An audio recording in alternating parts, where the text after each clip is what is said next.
Hello ladies and gentlemen, Tevaron here, and welcome back to Aviary Attorney, where we are in the midst of a trial. And I accidentally clicked before starting to record, so we're actually one scene on. The Baron has taken the stand, and Remington appears to be objecting. Baron, it's not, time for your witness testimony yet.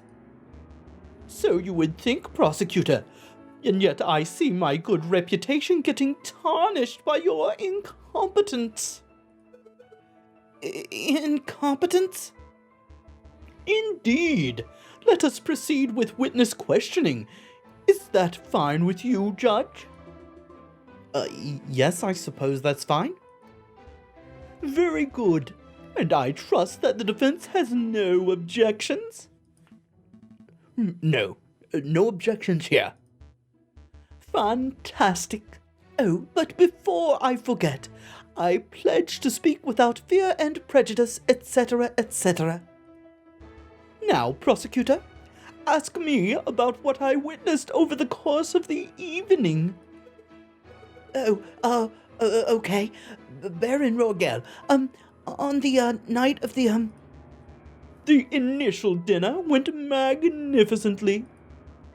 When the photographer arrived, Monsieur Grenouille left to visit the garden. Dame Cataline followed behind him moments later. Signor Putois, Monsieur Robineau, and myself were engaged in conversation, so we paid her no mind. After the photographer left, my housemaid left to go find Monsieur Grenouille and Dame Cataline. That would be when I heard her cry for help. Thank you, Baron. I think we all know the story from there. I would like to cross-examine the witness. Do you doubt my integrity, garçon? I'm just here to uncover the truth, Baron. Very well, then. Hit me with your best shot. Let us establish with absolute certainty that I, Baron Rogel, am an honest man. The defense may proceed with cross-examination. Okay, a statement to question. The dinner went magnificently, except for the lack of cutlery, I guess. Photographer arrived, Monsieur Grenouille left to visit the garden. Dame Cataline followed behind a few moments later. My housemaid discovered the pair just after the photographer left and called for help. I'm not really sure what we should be questioning in this one. Do we have evidence that can disprove something that he said? Okay, the photographer attended the banquet. There was red herring, steak, cutlery. This photograph here that shows her in the picture. I guess we could risk displaying that. The garden, we found his cigar in the garden. Maybe we need to question the garden then? Of course, it could have been there since who knows how long. Yes, the garden. Baron, we saw the murder scene, your garden, for ourselves. When was the last time? Yes. Baron Rogel, when was the last time you ventured into your own garden? As it happens, I have quite serious allergies. I haven't been in my own garden for years. What brand of cigar do you smoke, sir?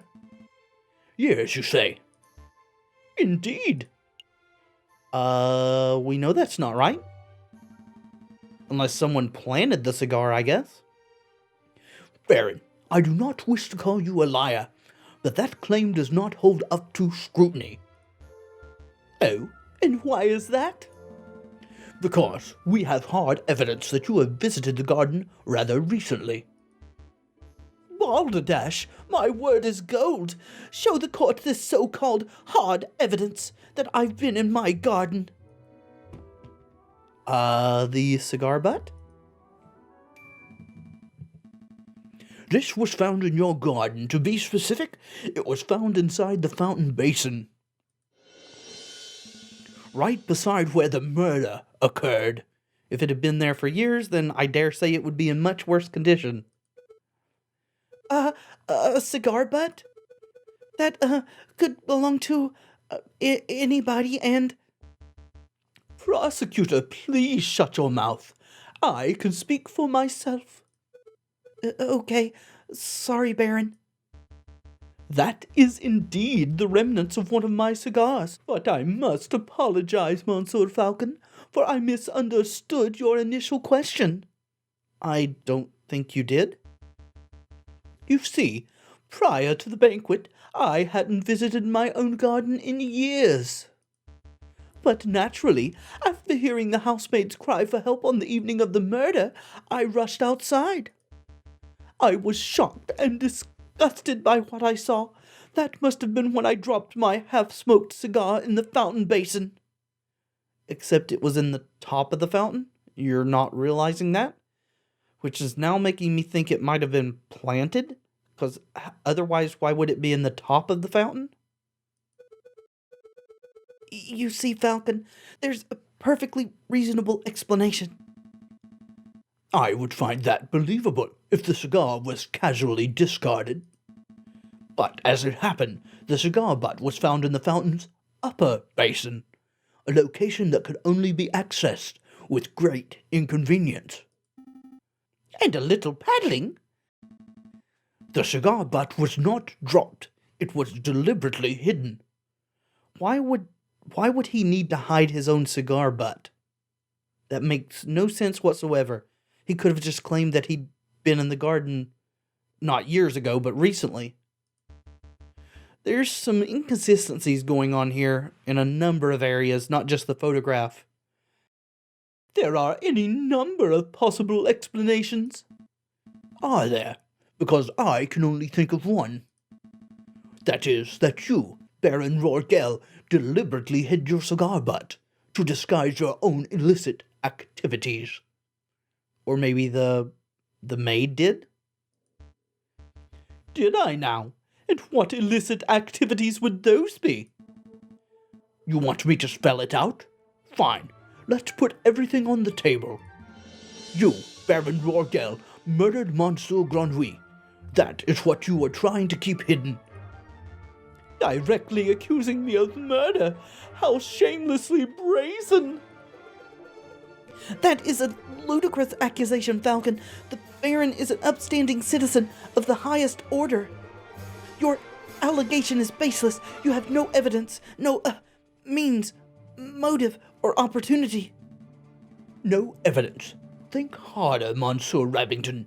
Every piece of evidence points to Baron Rorgel as the prime suspect. You want the means?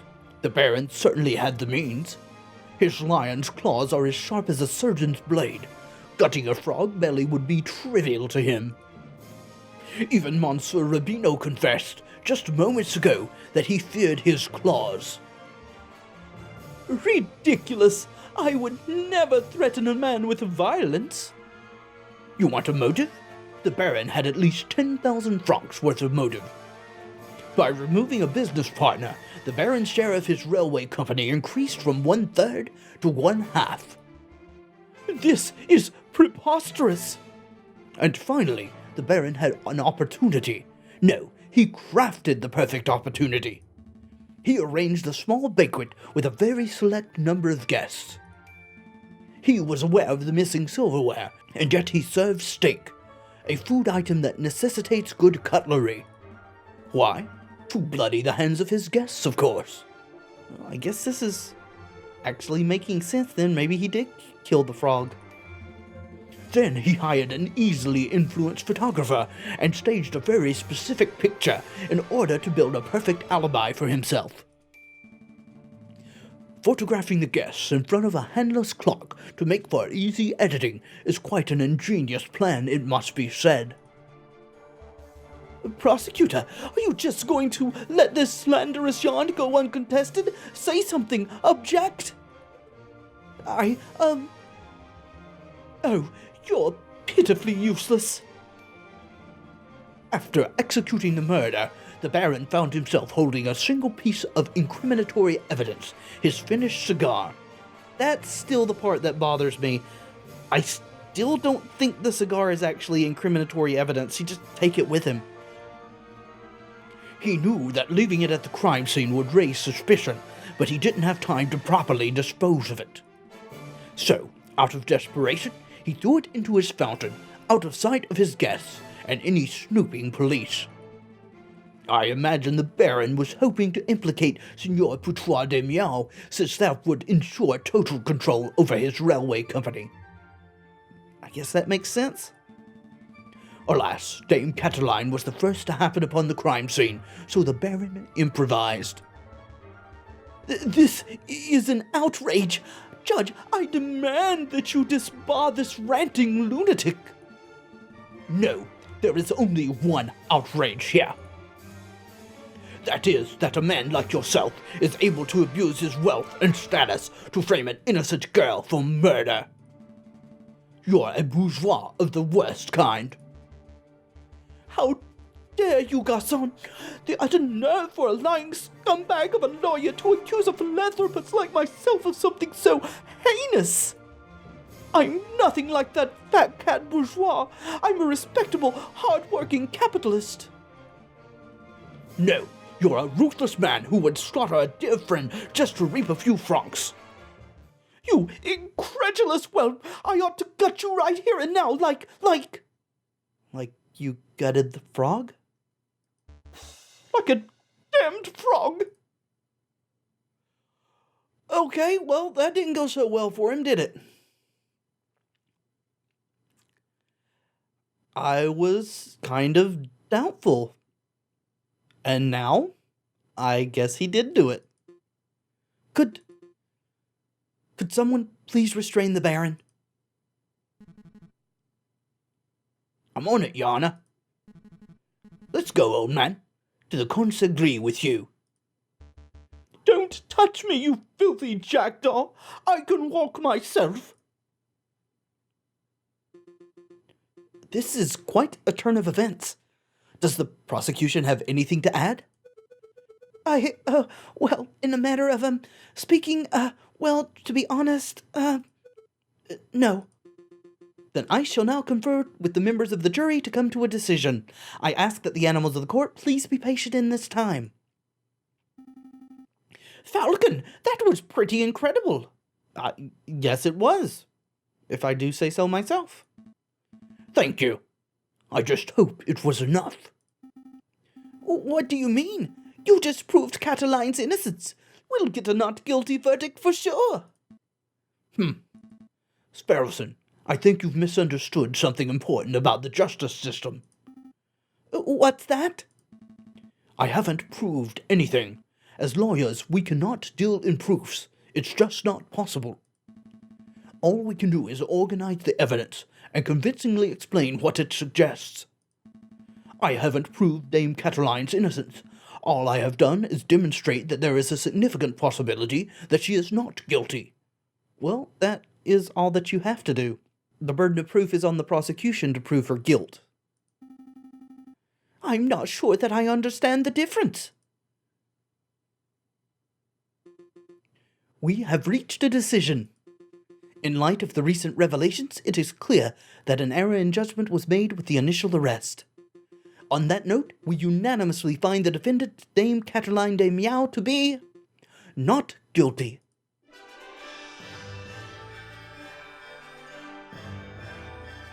Alrighty, well that went a lot better than I thought it would. Monsieur Falcon, Petit Sparrowson, you did it.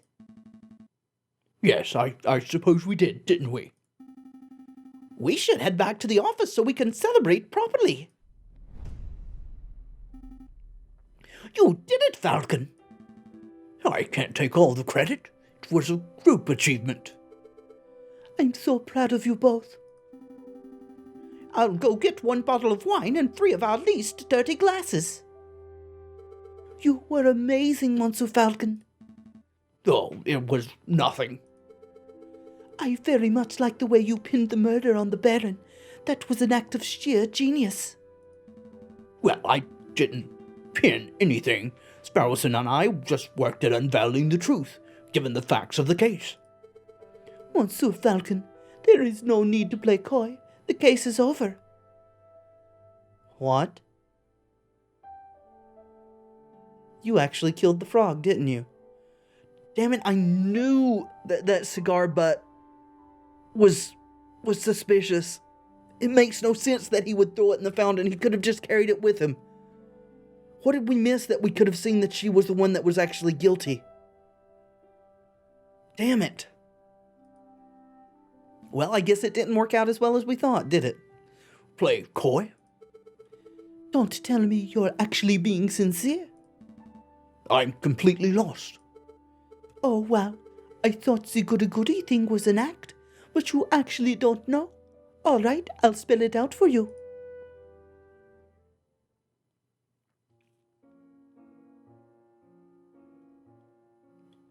I murdered Monsieur Grenouille. I saw him in the garden, all drunk and vulnerable, and I seized my opportunity. It was nothing personal, just business, you understand. Business? To increase my papa's share in the train company, of course. My papa always said that the drunk old frog was the weakest link. Your confession doesn't make any sense at all. I found Baron Vorgel's cigar butt hidden in the garden. Oh, but I put that there. I expected the police to find it, but I suppose that was putting too much faith in the brains of Paris' finest. But Falcon proved that Monsieur Robineau's photograph was edited. It was edited.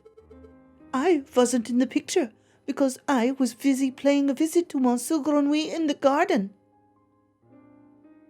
We got the edited photograph with her in it. Her in the photograph is the edit. Of course, so are the hands in the other one. Unless those hands actually were there at the time. My papa knew I needed an alibi, so he ordered Monsieur Robineau to paint me over Baron Orgel and to add hands to the clock. And when we took the picture, we interfered with that, and all he had time to do was the hands on the clock. We've just screwed this up every which way. But that lazy artiste didn't manage to finish altering either photograph by trial day. It's a good thing that Monsieur Flacon was so imaginative, because that could have gone very badly. I feel you, Falcon. What's with the silence? You should both be proud. There aren't many lawyers in the whole of France who could have won a case like this, even for a bourgeois kitty like me. I think you should leave. Fine. So much for the celebrations. Here's the payment for your services. Straight from my papa's pockets. Well, adieu, Monsieur Falcon. Adieu, Petit Sparrowson. Uh-huh. Falcon, what do we do now? I don't know. Except maybe, since the main menu gives us an option to reload previous days, maybe we can redo the first case and fix it? Falcon? How would we fix it? Should we have gone back to talk to her before the trial? Do I wish to continue? No, I don't. I want to fix this. Can we go back? Load a previous day. Okay, so we get to choose here. Let's see. This is when we visited her at the prison. This is when we went to the house. Maybe we shouldn't have recovered the cigar, but I feel like we should take all the evidence. I know for a fact we shouldn't have taken the photograph. Or maybe we should have. I don't know. Let's reload the day of the trial. See if we can talk to her before we go to the courthouse. Let's go to Le Consegris. What do you want? I am J.J. Falcon, defense attorney for... I know who you are. Saw you come by earlier, but visiting hours are over. Come back next week. Do you think you can make an exception for us? Visiting hours are over. We'll be quick. I said, visiting hours are over. Do your bird brains understand? Parlez-vous français? I don't think he's going to make an exception, Falcon. You're right. Let's continue our investigation.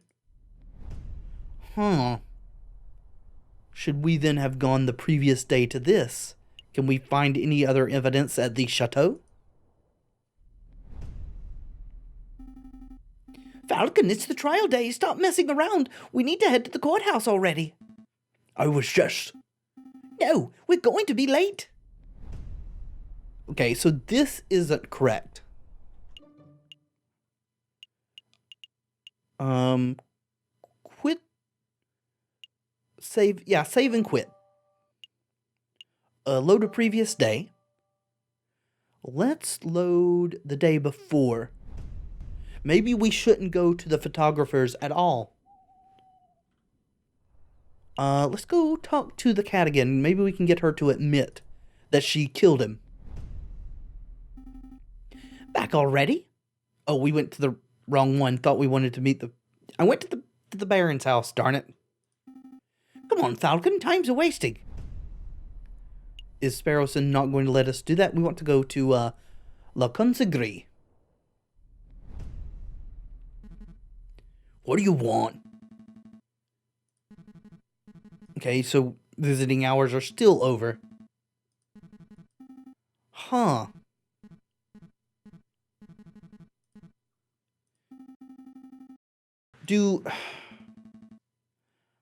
I'm not sure what we were supposed to do to find the truth there.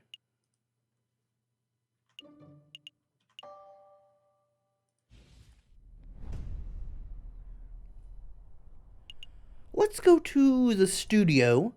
This time we won't break in. We'll wait to talk to the photographer. Nothing we can do. Make a move. We must respect the note. Can't just ignore the note. We can't just ignore the note, Sparrowson. If you say so. We'll just have to come back later, if there's still time. Righto. Okay, so we got nothing this time from there. So maybe that'll be enough. Huh. This seems very strange. Don't know how we're supposed to come to the conclusion that she did it with what was presented to us. Maybe we should just move on and accept that we messed up on this trial? Yeah, I guess that's what we're going to do.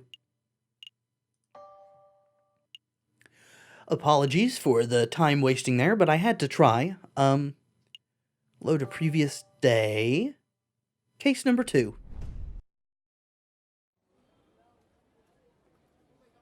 January 7th, 1848. The Palais du Louvre.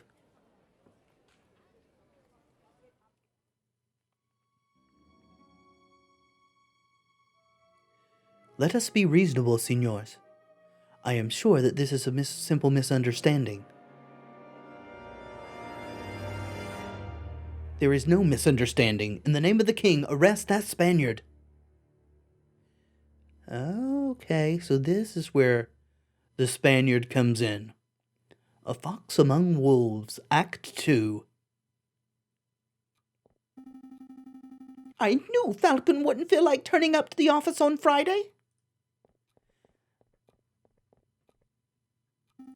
But now it's midday on Monday. There's still no sign of him. This is becoming a little concerning. He's wrestling with his conscience. We should go look for him. I should probably go find him. His home would be a good place to start, but the bird brain never gave me his address. I'll just have to find him the hard way. Which is? Crawling around different places? Okay. Would he be at the prison then? Excuse me, Monsieur. I am looking for my friend. Do I look like a lost and found to you? Buzz off, bird brain. All right, then. He is very rude. Ah, it's ticking them off as we go. Well, let's go to the courthouse.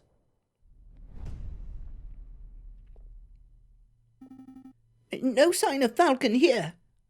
Excuse me, Rupert. Oh, it's you, the, first-year dropout. Hey, I didn't drop out. I was forcibly ejected. But that doesn't matter right now. I'm looking for Falcon. Have you seen him? Falcon, the guy who, somehow blundered his way through the Cataline trial with the help of some, very dubious evidence? I would take offense to that, except you've been proven to be correct. No, I haven't seen him since the, trial. Oh, well, thanks anyway. Back to the chateau, where the Baron is no longer residing, apparently. Probably under arrest and in Le Consegris. Excuse me, Mademoiselle Duhart. Down here. Oh, there you are. It's Sparrowson, right? That's right. I heard about the case you were involved in. I never would have thought that the Baron was a murderer. He always treated me with the utmost respect. Yeah, he's not. But then I suppose it makes sense that the most ruthless killers are the ones who can put up the best facade. Yeah, I suppose so. Say, how's your friend doing? He seemed a little down last night. You saw him? Where did you see him? Oh, you've seen him? Yes, he was brooding in the corner of Le Canard Joyeux, mumbling and drinking. It was a little depressing, to be perfectly honest. Le Canard Joyeux?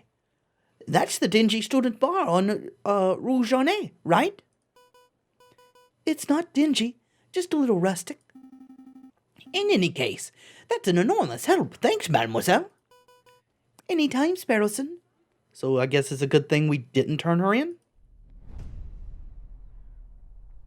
Let's go find him. Probably on a 3-day bender. Since he didn't come in on Friday, maybe a 4-day bender. Sparrowson steps through the doors of Le Canard Joyeux, the dingiest student tavern in all of Paris. His nostrils fill with the pungent aroma of sour wine and bitter tobacco. Well, ruffle my feathers, if it isn't little Sparrowson. I haven't seen you in years. How are you doing, hon? I'm feeling pretty good, Madame Quaynel. Thanks for asking. I'm actually here to find a friend.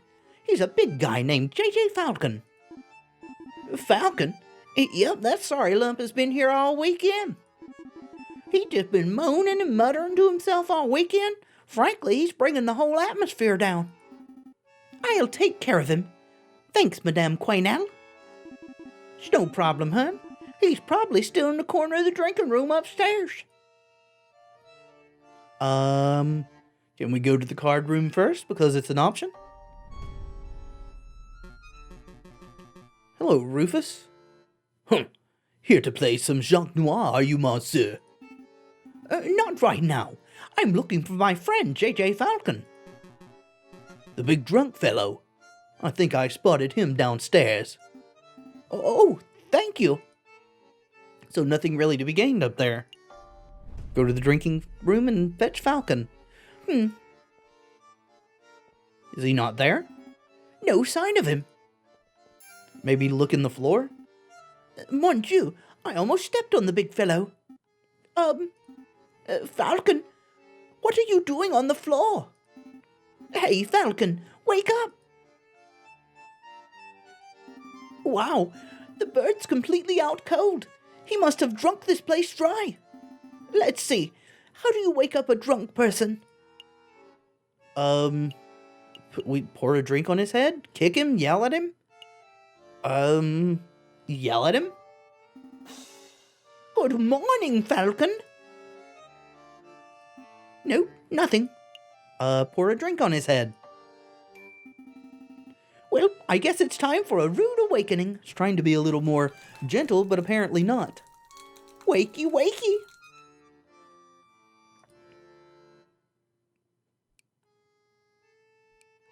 Good to see you up and about, Falcon.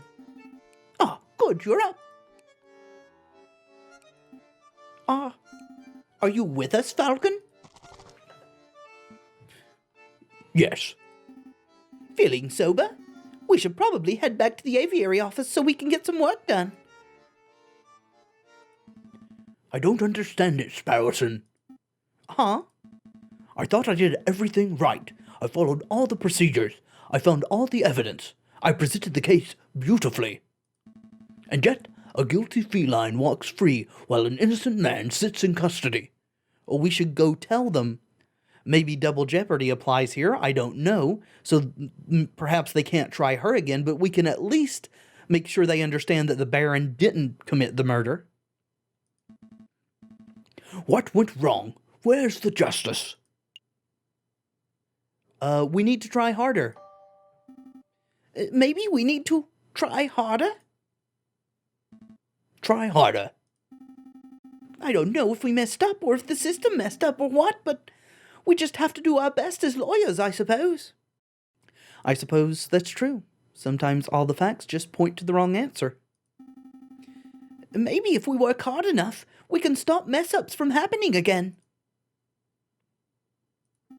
Sorry, Falcon, I don't have the answers, but what I do have is freshly baked croissants from Pierre's Boulangerie.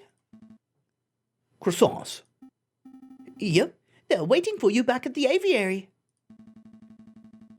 I'm sitting here, moping about justice, and you offer me croissants.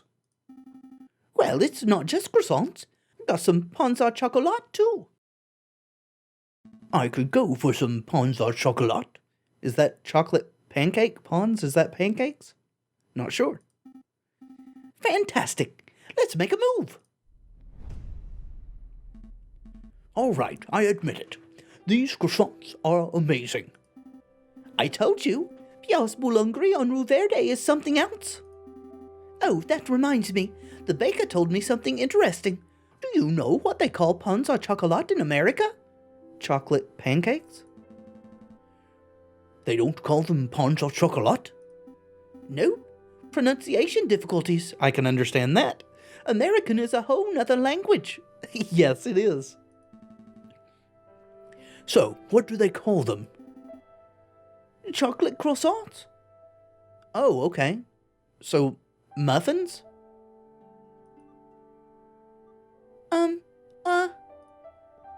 Hello? Hello, little mouse? Huh, chocolate croissants.